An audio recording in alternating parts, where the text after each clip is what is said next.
संत जी ने पहले तो ब्राह्मण देवता को खूब समझाया, देखो संतान चाहते क्यों हो? अरे भगवान भला मनाओ कि तुमको संतान नहीं दिए, नहीं तो संतान के मुंह में फंस जाओगे, भजन भी रुक जाएगा, भजन भी नहीं कर पाओगे।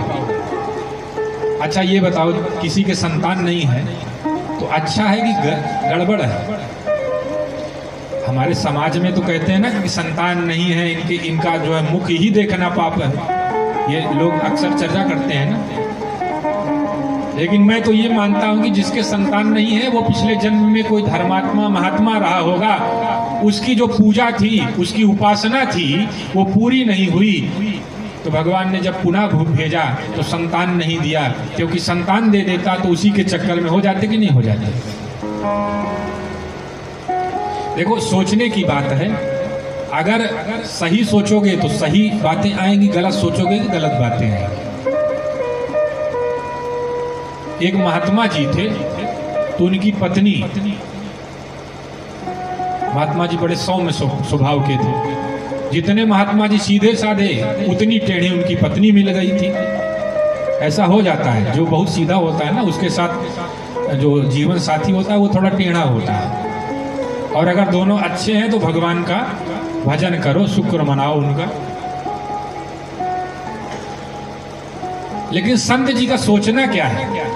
संत जी जाते मंदिर में भगवान के दर्शन करते, दर्शन करने के बाद खूब प्रसन्नता के साथ जयकारा लगाते तो कहते हैं महाराज आपने बहुत अच्छी पत्नी चुन करके मुझे दी है। पुजारी जी निकले, कहो संत जी आपकी पत्नी से तो पूरा गांव डरता है और आप कह रहे हो कि बहुत अच्छी पत्नी दी है। अरे आपको उठते बैठते दो बात सुनाती है, गाली ही देती है, और आप कह रहे हो कि बहुत अच्छी पत्नी मिली है। बताओ भगवान के सामने आए हो, झूठ क्यों बोल रहे हो? संत जी ने कहा देखो सुनो, अच्छी पत्नी मिली तो है, बता रहा हूं कैसे अच्छी है। भगवान ने बहुत अच्छी कृपा की कि लड़ाई झगड़ा करने वाली पत्नी दे दी, रोज मुझे 2 गाली देती है। इससे क्या होता है जानते हो? इससे ये होता है कि मेरा ध्यान उस पर आकर्षित नहीं होता, मैं उसका नहीं हो पाता हूँ, भगवान का हो जाता हूँ। जितना मुझे वो गाली देती है मैं उतना राम राम जप लेता हूँ। भगवान ने मुझ पर बहुत बड़ी कृपा की है, ऐसी पत्नी दे दी। मान लो बहुत गुणवान पत्नी दे देती तो जो कहती वो मानना पड़ता, जैसे कहती वो चलना पड़ता।